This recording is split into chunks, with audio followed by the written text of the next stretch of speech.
Germany நாட்டை 2ஆம் Frederick என்கிற ஒரு அரசர் ஆண்டு வந்தார். ஒரு பேரரசராக இருந்தவர். அவருக்கு ஒரு ஆசை, இந்த உலகத்தில் பிறக்கின்ற குழந்தைகளுக்கு எந்த மொழியுமே கற்றுக் கொடுக்கப்படவில்லை என்றால் அவர்கள் எந்த மொழியை பேசுவார்கள் என்கின்ற ஒரு ஆசை. வழக்கமாக பிறந்த குழந்தைக்கு அவரவர் தாய்மொழியை நாம் கற்றுக் கொடுக்கின்றோம்.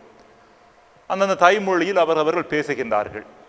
ஒருவேளை ஒரு குழந்தைக்கு எந்த மொழியுமே கற்றுக் கொடுக்கப்படவில்லை என்றால் ஒரு குறிப்பிட்ட வயதை அடைந்த பிறகு அந்த குழந்தை என்ன மொழியை பேசும் என்பதுதான் அவருக்கு இருந்த ஒரு ஆசை. அதை தெரிந்து கொள்ள வேண்டும் என்கிற ஆசை.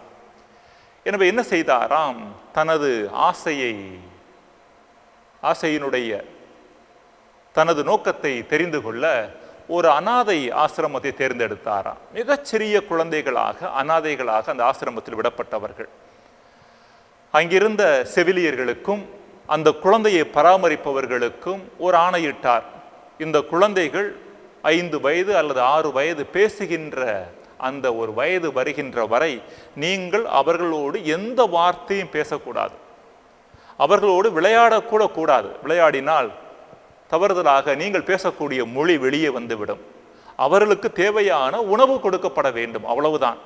உணவை தவிர அவர்களுக்கு தேவையான அடிப்படை தேவையை தவிர நீங்கள் அவர்களோடு நேரம் செலவழிக்க கூடாது, அவர்களோடு பேசக்கூடாது, அவர்களோடு விளையாடக்கூடாது போன்ற கட்டளைகளை இட்டு அந்த அனாதை ஆசிரமத்தில் வளர்கின்ற குழந்தைகள் வளர்ந்த பின்பு என்ன மொழியை பேசுவார்கள் என்று காண்பதற்கு ஆசையாக இருந்தாராம். அங்கிருந்த செவிலியர்களும் அந்த குழந்தைகளை பராமரித்தவர்களும் இந்த அரசர் சொன்னபடியே செயல்பட்டார்கள். ஆனால் பிரச்சனை என்னவென்றால், இந்த குழந்தைகள் பேசுகின்ற வயதை அடைந்த பொழுது அதில் ஒரு சில குழந்தைகள் உயிரோடே இல்லை. இன்னும் சில குழந்தைகள் மிக நோய்வாய்ப்பட்டு பேச முடியாத அளவிற்கு நோயாளிகளாக ஆனார்களாம். அப்பொழுதுதான் ஒரு உண்மை அந்த அரசருக்கு தெரிந்ததாம். மனித குலத்தினுடைய முதல் மொழி ஏதோ ஒரு மொழி அல்ல, பேசக்கூடிய மொழி அல்ல, அன்பு.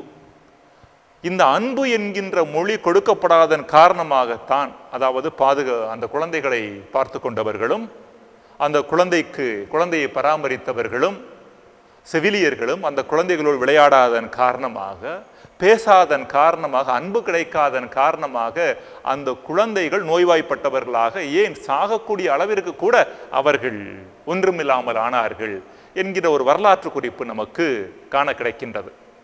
அன்பிற்குரியவர்களே, மனித குலத்தினுடைய முதல் மொழி அன்பு. மனித குலத்தினுடைய முக்கிய மொழி அன்பு. மனித குலத்தின் மூத்த மொழி அன்பு.